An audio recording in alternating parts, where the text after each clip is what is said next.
noite para você. O carnaval tá na área para a alegria de muita gente, não só dos foliões. A festa popular aqui em Minas promete envolver mais de 400 das 853 cidades e movimentar 3 bilhões de reais. Destaque, claro, aqui para Belo Horizonte, com o carnaval de rua que já caiu no gosto popular e ganhou fama em todo o país. E previsão de 6 milhões de foliões. Para a gente falar sobre a estrutura pensada para essa festa e também para quem não é da folia, a gente recebe a secretária adjunta de comunicação do governo de Minas Gerais, a Bárbara Botega. Tudo bem, Bárbara? Boa noite, bem-vinda. Muito obrigada pela oportunidade, boa noite. A gente que agradece. Bom, também aqui comigo o repórter da TV Band Minas, o Fábio Melo, e o diretor de jornalismo da Band Minas, o Murilo Rocha. Pessoal, boa noite para vocês. Obrigado pela participação. Bárbara, números superlativos quando a gente pensa nessa festa aqui em Belo Horizonte. Imagino que expectativas também altas e responsabilidade mais alta ainda, né? Para uma festa que movimenta tanta gente. O que dá para a gente pensar? E para o período oficial, porque a folia já está tendo aí pelo Estado, né? A folia, ela não para nunca. Não para. Isso é ótimo. Mas, de fato, a gente já está aí trabalhando. Na verdade, acabou o carnaval do ano passado, a gente já começou o preparativo para o carnaval desse ano.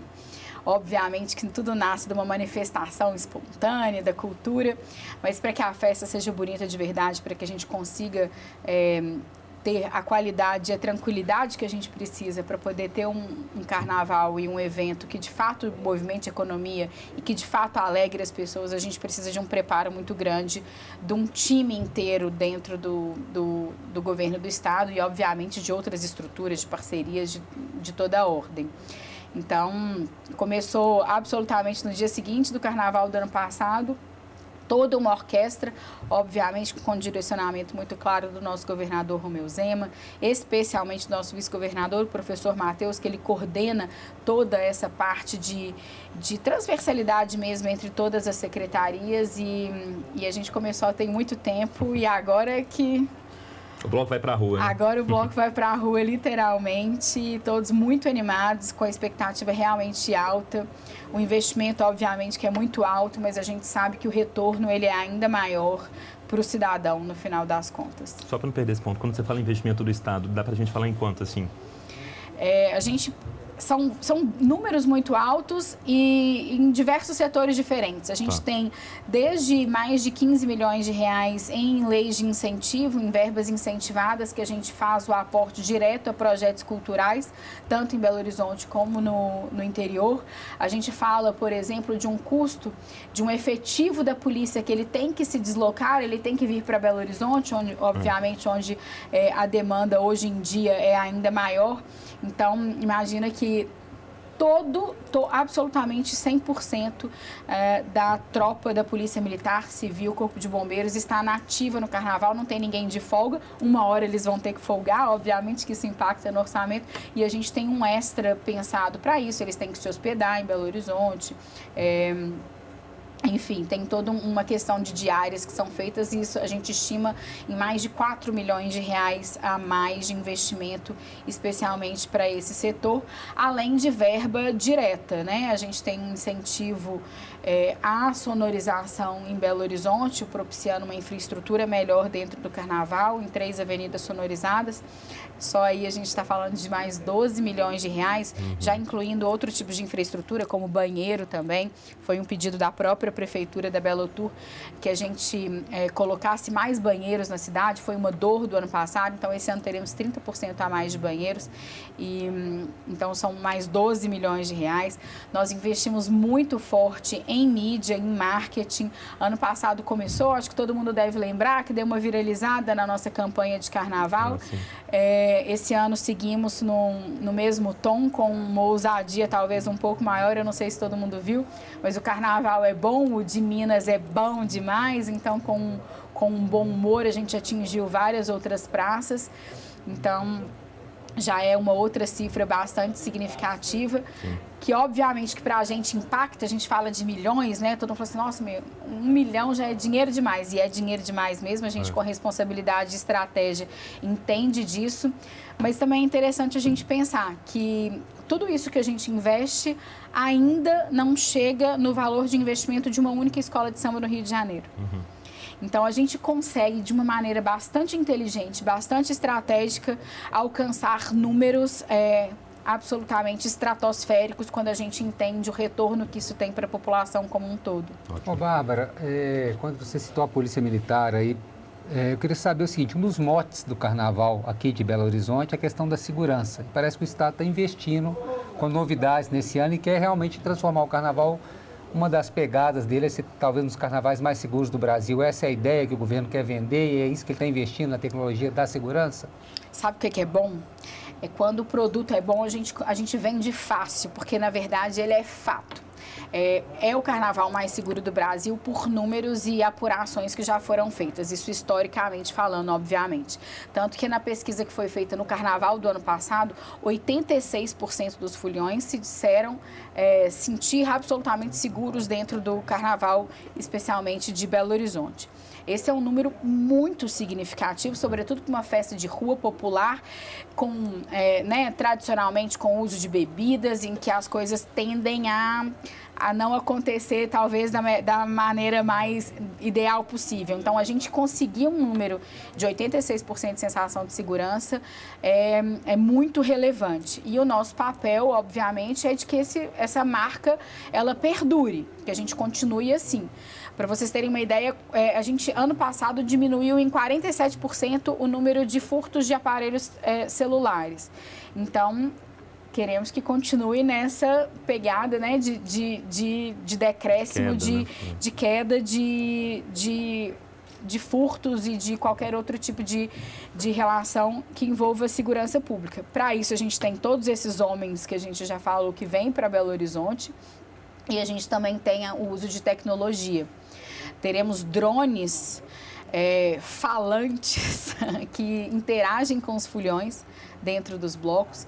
Então, por mais que possa ser difícil para aquele policial alcançar em termos de visão o que está acontecendo dentro dos lugares em que as pessoas estão em grande quantidade, aglomeradas, a gente vai ter o serviço dos drones que o policial que ele está operando, ele consegue enxergar absolutamente o que está acontecendo ali, mesmo nesses lugares de difícil, de um acesso um pouco mais, na muvuca mesmo, ali na lata de sardinha. Então, e o drone interage.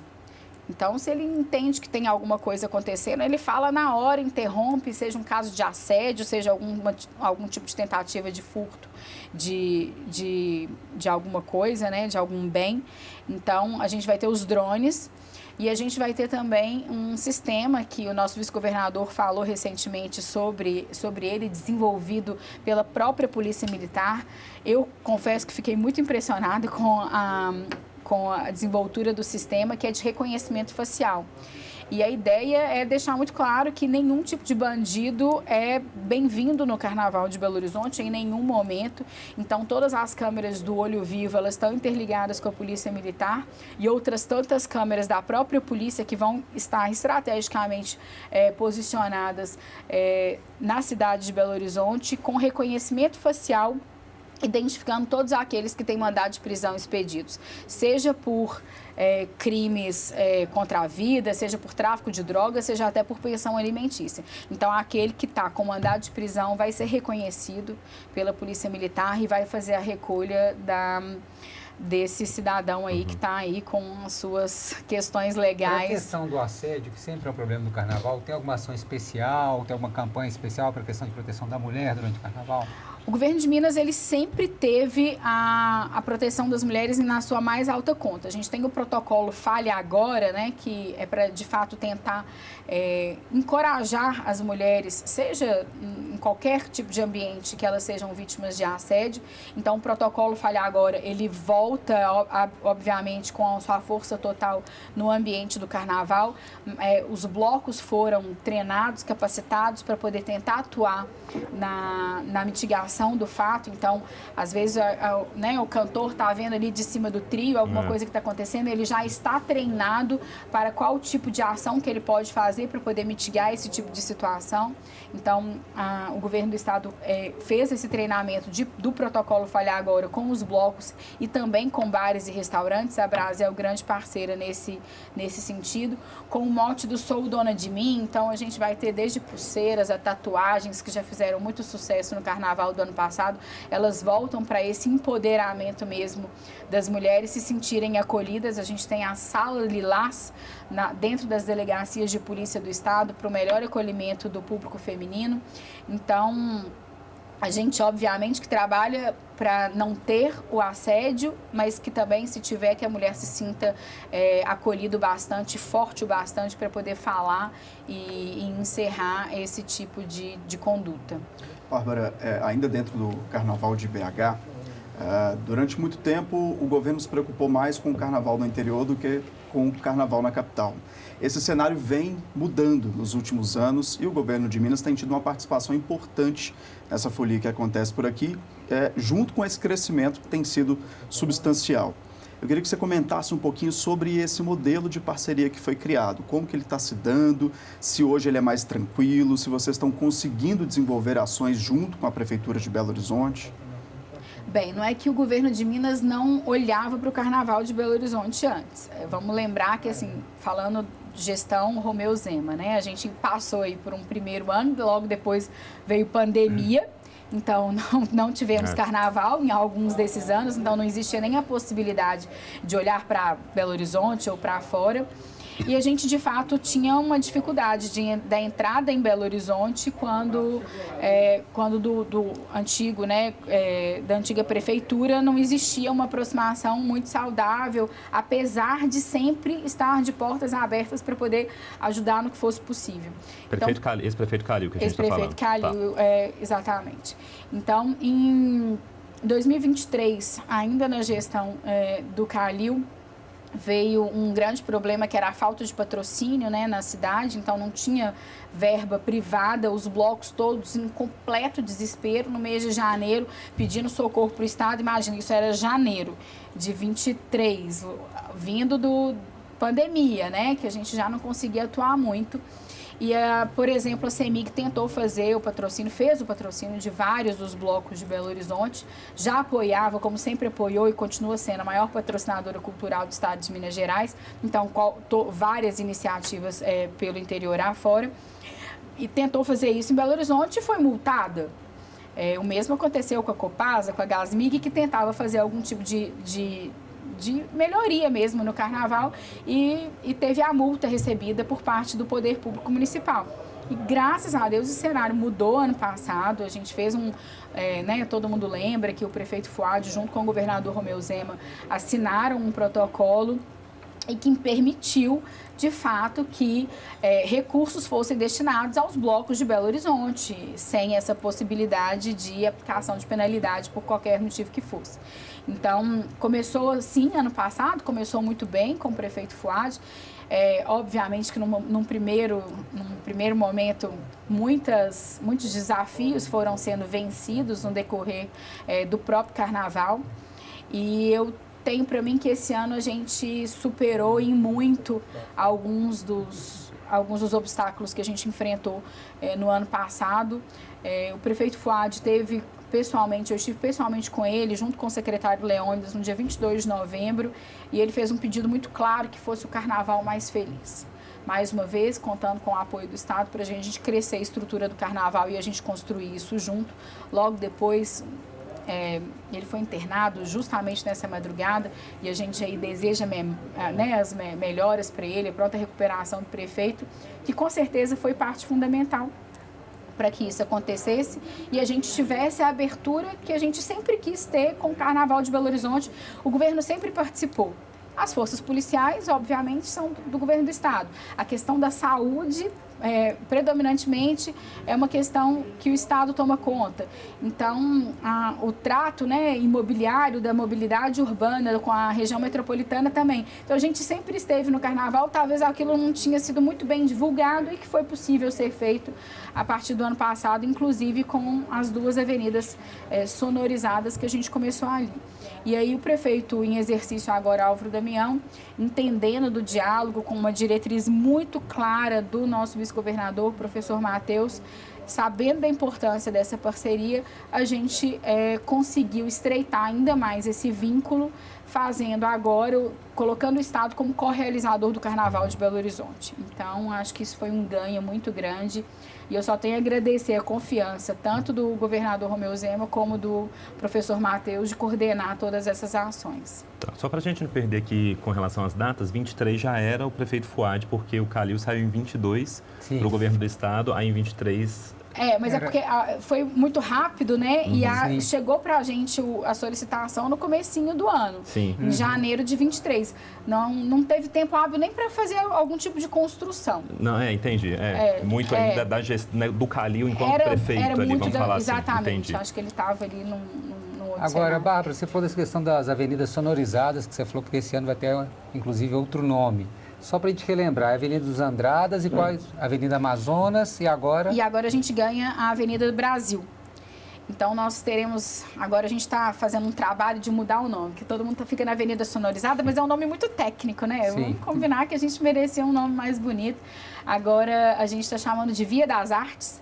É um convite, de fato, a várias expressões artísticas diferentes para além dos próprios blocos e que a gente entende que vai engrandecer ainda mais esse momento de cultura mesmo, polo de mineiridade. Então, a gente ganha a Avenida Brasil também com a sonorização. E a gente traz para a rua outras manifestações artísticas, seja no intervalo entre um bloco e outro, seja no final dos blocos, que a gente vai ter DJs, VJs, que vão facilitar um pouquinho a questão da dispersão no final do dia. Então, a gente vai ter outros tipos de manifestações culturais e até as artes plásticas. Várias das nossas torres da sonorização das avenidas, elas vão ser... vão ter intervenções artísticas dentro então delas. Aumenta o número de blocos com essa questão da sonorização, né? Se eram 2 avenidas com uma terceira, mais bloco. Quantos, você sabe de cabeça, e quantos blocos? São 17 blocos. A gente não tem sábado de manhã na Amazonas por uma questão de logística. A gente tem outros 2 blocos que saem ali no hipercentro pela manhã, que é o Então Brilha e o Quando Come Se Lambuza. 2 gigantes. Né? 2 gigantes, então inviabilizaria um terceiro bloco grande, né? Ali na Amazonas de manhã. Então a gente tem 2 blocos por dia em cada uma das avenidas, salvo essa exceção da Avenida Amazonas no sábado cedo. Tá certo. Bom, a entrevista coletiva está indo para o intervalo e volta já já.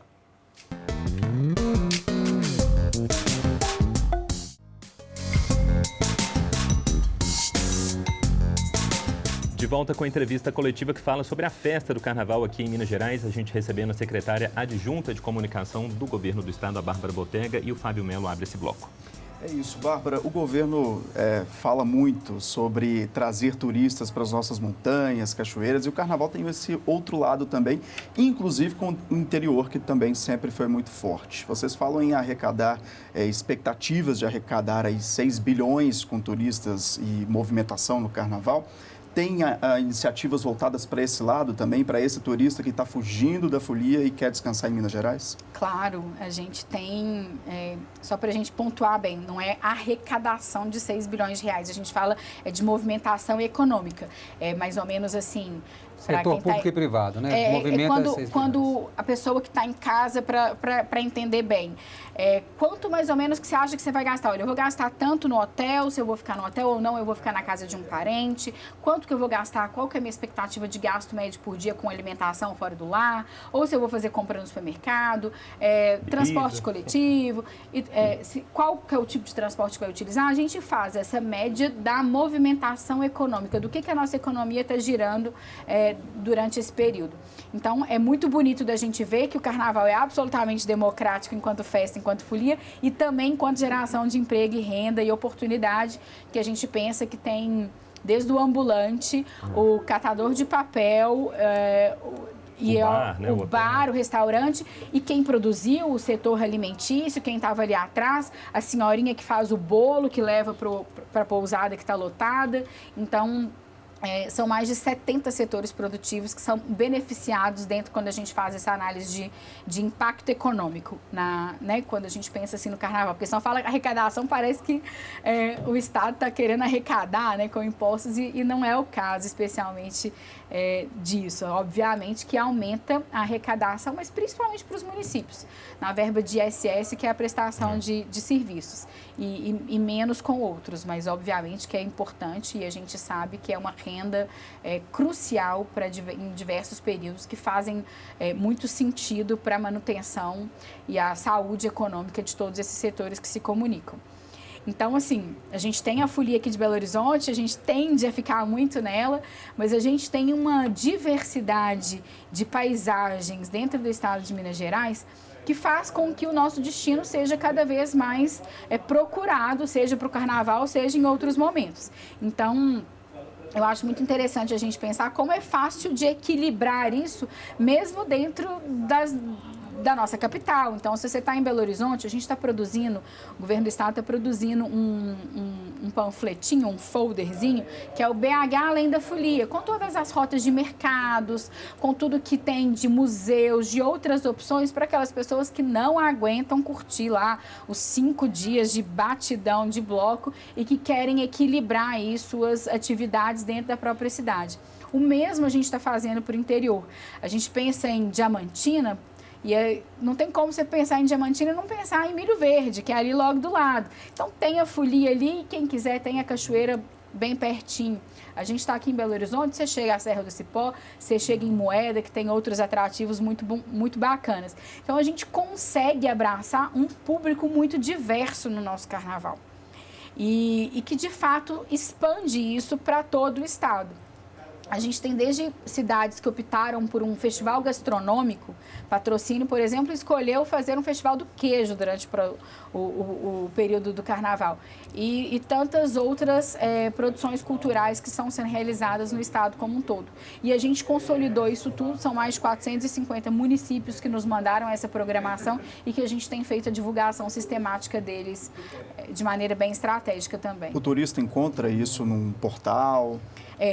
Hoje em dia todo mundo vai muito no Instagram, né? Então é o @Visite Minas Gerais, ele tem muito disso e tem o site também, visiteminasgerais.com.br, que consegue pegar todas essas informações. Bárbara, você que está na linha de frente aí, conversando com blocos e organizadores, você acha que houve um amadurecimento por parte dos blocos também? Que num primeiro momento ficavam, não, a gente não quer patrocínio de ninguém, o carnaval é do povo, daí de Belo Horizonte, não quer que ninguém entre. Você acha que houve um entendimento que o tamanho que a festa tomou tem que ter, sim, participação do poder público, organização, essa ajuda, né, esse apoio? Você acha que os blocos também entenderam isso? Eu acho que entenderam, em sua grande maioria entenderam, imensa maioria entenderam, porque o desejo ele é muito claro, que é de fazer o melhor evento possível. Não tem nenhum tipo de questão política que é feito em todas as análises. Elas são puramente técnicas daquilo que precisa e deve ser feito para construir esse carnaval. E as pessoas, elas vivem de carnaval. Ao passo que a história cresce, ela demanda tempo, inclusive, daquele produtor do bloco. E ele, que antes podia se dedicar aí a um emprego e aquilo ali era só no intervalo, ele começa a ver que a demanda ela é tamanha que não dá mais. E de onde que vem essa renda? Ela é mais do que justa que sejam remunerados. E os cantores? E as aspirações? A gente tem uma Aline Calisto aqui, gente, que ela tem que estar estourada no Brasil e no mundo. Vamos dar voz para esse pessoal. A gente tem um projeto de gravação das músicas dos blocos, porque a gente vê a dificuldade dos blocos de produzirem conteúdos feitos de maneira adequada dentro do estúdio. Então, o Henrique Portugal está fazendo em conjunto com o governo um projeto bacanérrimo. Ano passado eles gravaram 9, esse ano são mais 15 músicas dos blocos que a gente quer colocar para tocar, para os nossos artistas serem reconhecidos e viverem de carnaval de maneira justa, correta. É um trabalho, então eu entendo que sim, que houve esse amadurecimento. A resposta tem sido muito positiva com todos os, não digo todos, mas assim, com a imensa maioria dos blocos, e que já entenderam que para viver de carnaval você precisa de recursos. Todo mundo é mais feliz com a barriga cheia. Com certeza. Bárbara, ainda sobre estrutura, e voltando aqui para Belo Horizonte, no ano passado vocês montaram, o governo do estado montou uma estrutura muito bacana ali na Praça da Liberdade em torno. O próprio palácio pôde ser acessado, tinha ponto de água, que mais? Espaço para pet, para criança. Queria que você falasse se vai ter novamente esse espaço e se outros pontos assim do tipo foram pensados aqui para a capital. Vai ter, foram pensados, moram no meu coração, para mim, assim... Foi bem legal ano passado. Se eu puder recomendar alguém, uma programação é que vá ao Palácio do Samba. Então, mais uma vez, o Palácio da Liberdade, que antes era para poucos, hoje aberta ao público. Então, os portões do Palácio da Liberdade estarão abertos com uma programação de samba raiz mesmo. A velha guarda do samba volta a ocupar o Palácio da Liberdade com uma programação linda, uma programação inclusive gastronômica também. Então ali nos jardins do Palácio tem algumas tendinhas, algumas barraquinhas vendendo uma comida assim da melhor qualidade. Então, para quem quiser dar um respiro, para quem quiser um ambiente diferente, sem ser da muvuca, a gente tem o Palácio do Samba e logo em frente tem toda essa estrutura que você bem lembrou do Átrium da Liberdade. Isso, com pipinha da Copasa para se hidratar, ponto de carregamento celular da CEMIG. Para retocar a maquiagem, vão ter lá os maquiadores refazendo o look. Tem gente fazendo a customização das camisas, dos abadás. Então, é um lugar super bacana que acho que já entrou pro coração mesmo dos mineiros e que mostra um pouquinho também disso que eu falei agora há pouco, né? Do equilíbrio entre a festa, a folia e saber também a hora de parar, de descansar. Vai ter rede, vai ter cadeira, vai ter suspiro logo ali na Praça da Liberdade. Repousa as energias, pode descer para Brasil ou pode descer para Amazonas, que vai ter via sonorizada, via das artes lá também. Tudo perto. Tudo pertinho. Bárbara, uma outra questão. Não é, né? Vou trazer uma polêmica, não é do governo, mas eu queria sua opinião como quem está organizando, participando, essa questão do patrocínio do Carnaval de Belo Horizonte, da Prefeitura de Belo Horizonte, o patrocínio da Ambev. E tem muita gente reclamando, deputados estaduais, vereadores. Como é que você vê essa questão? Você é a favor desse tipo de patrocínio, exclusividade de uma cerveja? É assim que funciona em outros lugares? Como é que você vê? Mesmo não sendo, eu queria mais sua opinião mesmo sobre essa polêmica. A gente precisa da iniciativa privada no Carnaval de Belo Horizonte. Uma coisa é a gente começar fomentando, a gente mostrar o potencial que o Carnaval tem que ter um apoio financeiro do governo, tem, sobretudo em leis de incentivo, que é onde o governo mais investe, é em lei de incentivo, ou seja, é uma parte de renúncia fiscal. Então, isso eu não tenho dúvida nenhuma que tem que acontecer. Mas a iniciativa privada tem que vir. E a iniciativa privada faz isso no Carnaval do Brasil inteiro. A gente tem uma dificuldade, algumas dificuldades aqui em Belo Horizonte, que é código de postura, as possibilidades de ativação de marca sempre foram muito restritas. E esse ano, num trabalho muito bem feito que a minha xará, a Bárbara, lá da Belo Tour, fez, conseguiu desconstruir algumas coisas, algumas coisas relacionadas a isso, propiciando as possibilidades de ativação de marca do privado. Então, a volta da Ambev, ela é muito simbólica, ela é muito importante para o Carnaval de Belo Horizonte. Tem que ter, e para mim é muito claro que tem que ter. Obviamente que a gente esbarra aí até num bom senso também, né? Assim, um guarda-sol que sempre esteve ali, que tem a marca de uma outra concorrente, mas existe um alvará e um direito adquirido para que aquilo estivesse ali também. Não vai acontecer? Não pode? Aquele bar que está dentro daquela rota, ele não pode fazer a venda? Eu acho que... E eu confesso para vocês que eu não conheço a minúcia do contrato de patrocínio para saber o que também é, porque as pessoas... Sim. Fazem um sensacionalismo de alguma coisa que às vezes nem existe. Pode ser que nem esteja acontecendo nesse nível todo. Não sei se é o caso ou não. Mas eu acho que é um mínimo do bom senso também, que a gente não pode retroagir e impedir a liberdade. Eu, liberal que sou, para mim é uma afronta a gente impedir a concorrência de qualquer coisa que seja. Mas também ele pagou por aquilo.